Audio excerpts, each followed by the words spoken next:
मैं हूँ प्रिया झा और आप देख रहे हैं इंडिया 24/7 लाइव टीवी। आइए रुक करते हैं देश प्रदेश की कुछ अहम खबरों की ओर। जालौन में विधानसभा चुनाव की आहट के बीच कालपी विधानसभा क्षेत्र 220 में राजनीतिक गतिविधियां तेज होती नजर आ रही हैं। राजनीतिक दलों और संभावित दावेदारों ने धीरे धीरे अपनी सक्रियता बढ़ानी शुरू कर दी है। इसी क्रम में समाजवादी पार्टी से जुड़े पूर्व ब्लॉक प्रमुख समर सिंह चौहान उर्फ गुड्डू महेवा लगातार क्षेत्र में जनसंपर्क कर लोगों से मुलाकात कर रहे हैं। समर सिंह चौहान गाँवों से लेकर कस्बों तक पहुंचकर स्थानीय लोगों की समस्याएं सुन रहे हैं। जनसंपर्क के दौरान कहीं सड़क और जल भराव तो कहीं बिजली, पेयजल, शिक्षा और रोजगार से जुड़े मुद्दे सामने आ रहे हैं। वह लोगों से बातचीत कर क्षेत्र की जमीनी स्थिति और उनकी समस्याओं को समझने का प्रयास कर रहे हैं। समर सिंह चौहान का कहना है कि जनता से जुड़ाव केवल चुनाव के समय तक सीमित नहीं होना चाहिए। उनका उद्देश्य क्षेत्र के लोगों के बीच रहकर उनकी समस्याओं को सुनना और उनकी आवाज को संबंधित अधिकारियों एवं सरकार तक पहुंचाना है। उन्होंने कहा कि कालपी विधानसभा क्षेत्र में विकास की काफी संभावनाएं और सड़क, बिजली, पानी, शिक्षा, स्वास्थ्य तथा रोजगार जैसी बुनियादी मुद्दों पर गंभीरता से काम किए जाने की जरूरत है। जैसे कि हाल ही में उत्तर प्रदेश में चुनाव होने वाले हैं, चुनाव को लेकर क्या तैयारियां हैं और आप भी जानकारी कर रहे हैं, कौन कौन से मुद्दे रहेंगे जो जनता के बीच में पहुंचने चाहिए? देखिए, समाजवादियों का काम रहेगा कि किसान, मजदूर, नौजवान, हमारे नौनिहाल बच्चे शिक्षित हों, किसान को खाद बीज पानी मिले, नौजवान को नौकरी मिले, मजदूर को व्यापार मिले। तो इन सब मुद्दों पर समाजवादी पार्टी काम करेगी। माननीय राष्ट्रीय अध्यक्ष अखिलेश यादव जी का यही एक स्वभाव है, यही उनका कार्य करने का तरीका है। अभी जैसे कि हाल ही में देखा जाए कि समाजवादी पार्टी की कई जनता के बीच में पहुंचे, जनता के कार्यकर्ता पहुंचे, तो कौन कौन मुद्दे रहेंगे जो जनता के बीच में लेकर और पार्टी के नेतृत्व तक काम पहुंचाया जाएगा? देखिए, फिर हम बार बार कह रहे हैं कि पहला मुद्दा नौजवान। यहाँ का, हिंदुस्तान का जब तक नौजवान शिक्षित और व्यापारिक नहीं बनेगा तब तक हिंदुस्तान का विकास नहीं हो सकता। तो सबसे पहले नौजवानों को नौकरी और नौजवानों को उचित शिक्षा, नौजवानों को उचित जैसे लोन की व्यवस्था होती है, जो नौकरी नहीं दे पा रहे हैं तो तमाम तरीके की व्यवस्थाएं हैं, नौजवानों को मजबूत किया जाए। और समाजवादी पार्टी इसी बात को लेके जनता के बीच में जाएगी। समाजवादी पार्टी किसानों की बात को लेके जनता के बीच में जाएगी। समाजवादी पार्टी जो लुटेरे, जो इस क्षेत्र को लूटने वाले लोग हैं, उनके खिलाफ में उनकी कमियां निकाल के जनता के बीच में उजागर करी जाएंगी। इस मुद्दे पे हम लोग जनता के बीच में जाएंगे। अभी हाल ही में आपकी जो दिल्ली में मुलाकात हुई, ये मुलाकात की फोटो सोशल मीडिया पे जमकर वायरल हो रही, उससे आकर ये लगाया जा रहा है क्योंकि आने वाले चुनाव को लेकर आप भी दावेदारी कर रहे हैं। अगर आपका टिकट होता है विधानसभा में तो जनता की कौन सबसे बड़े सवाल है जो मुद्दे रहेंगे जो पहुंचाए जाएंगे? देखिए, राष्ट्रीय अध्यक्ष जी का पीडीए समाज को लेकर चलने का है। पीडीए से मतलब पिछड़ा ही अकेला नहीं है, पीडीए से मतलब पीड़ित भी है। पीडीए से मतलब जो भी इस सरकार से पीड़ित है, दुखी है, असहाय है, आहत है, उन लोगों को सबको हम लोग इकट्ठा करके समाजवादी विचारधारा में लाके आगे बढ़ेंगे। पीडीए किसी व्यक्ति का नाम नहीं है, पीडीए किसी दल का नाम नहीं है। पीडीए एक सोच है जिसको हमारे बहुत वरिष्ठ नेता पीडीए की लड़ाई लड़ी।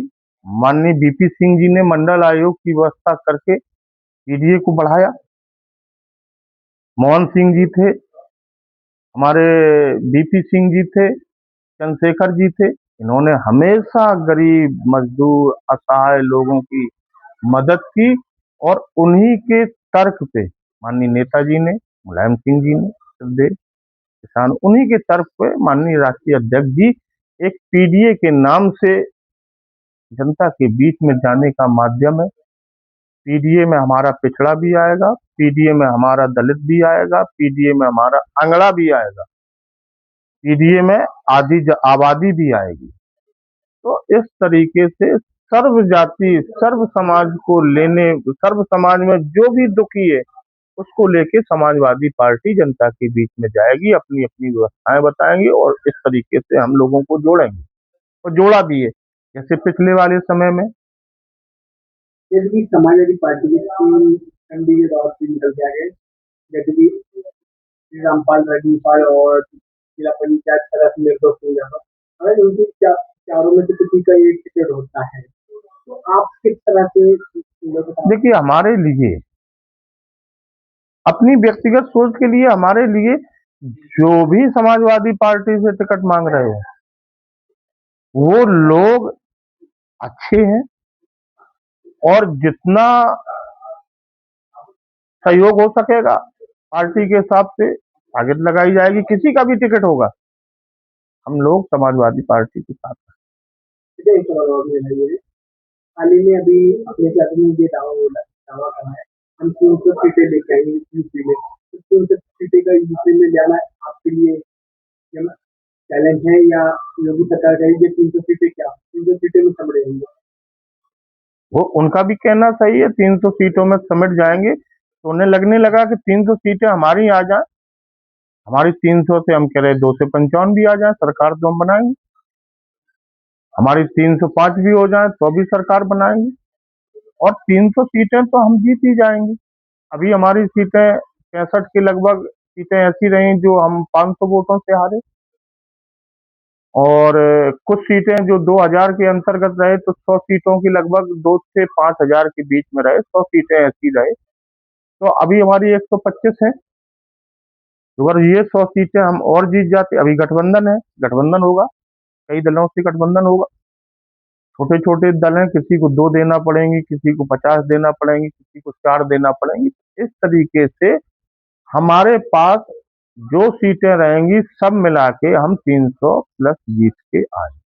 क्योंकि अभी ये चुनाव आप लोगों के लिए हैंग माना जा रहा है, क्योंकि इसके बाद फिर चुनाव नहीं होंगे, ये अखिलेश यादव का दावा है। क्यों होंगे चुनाव?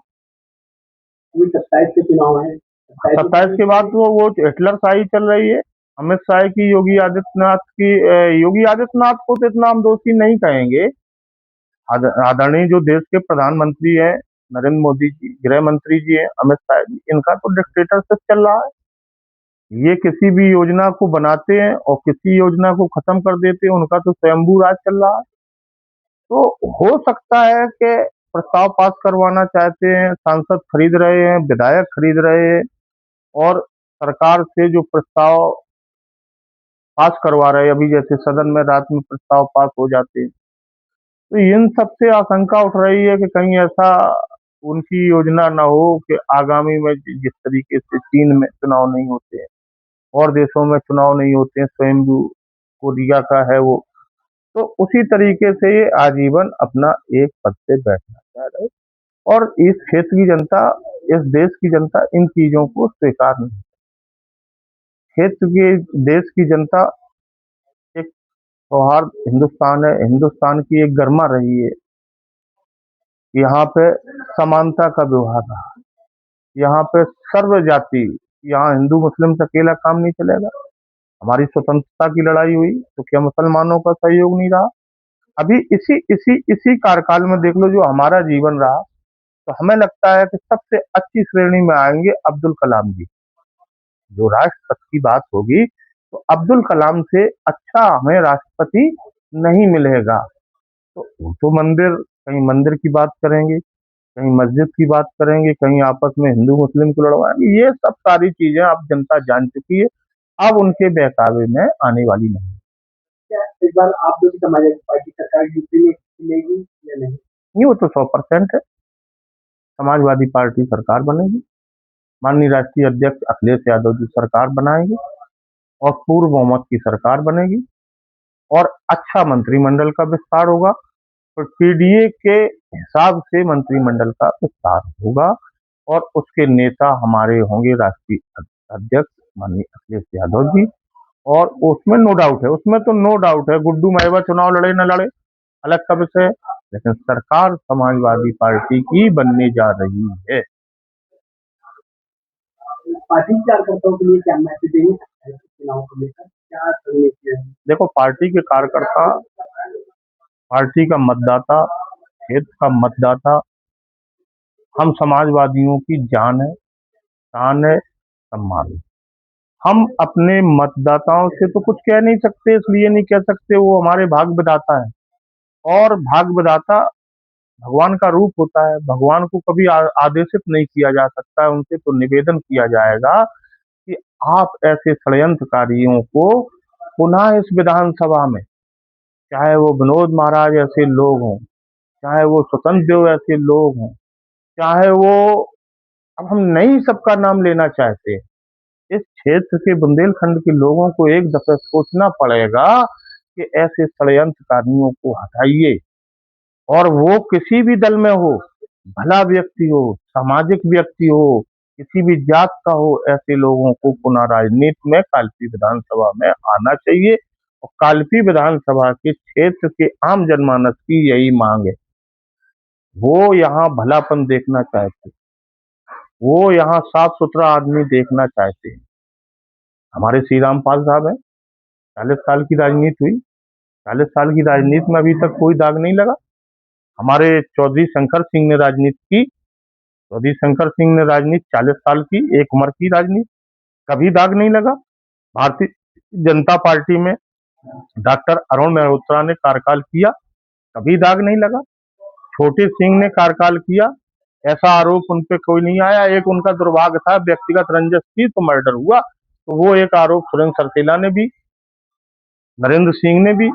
तो यहाँ तमाम लोग जो रहे राजनीति में, विधायक में पद से आए, उन्होंने गुंडई नहीं की है। गुंडई के खिलाफ इस बार जो भारतीय जनता पार्टी, पूरी भारतीय जनता पार्टी भी नहीं कहेंगे, जो आज भारतीय जनता पार्टी में पावर में एक दशक से हैं, उन लोगों ने जो क्राइम फैलाया है, जो लूट की है, जमीनें कब्जा की हैं, हत्याएं करवाई हैं, आई बात समझ में, जेल भेजा है लोगों को, उन लोगों का क्षेत्र में विरोध हो रहा है। वो तमाम तरीके से, कहीं जुगनू पंचायत हो जाती है, कहीं उनने कहीं के पालों का एक आंदोलन हो जाता है, कहीं मुसलमानों के साथ अत्याचार हो जाता है, घर भसका दिए जाते हैं, बिल्डिंगें भसका दी जाती है, तो उनका विरोध हो रहा है। और भारतीय जनता पार्टी का विरोध इसी बात पे हो रहा है, जो यहाँ के पूर्व प्रदेश अध्यक्ष रहे, आज के वर्तमान के जो नमाम गंगे योजना देखते हैं स्वतंत्र देव, उनकी वजह से बुंदेलखंड बर्बाद हुआ है।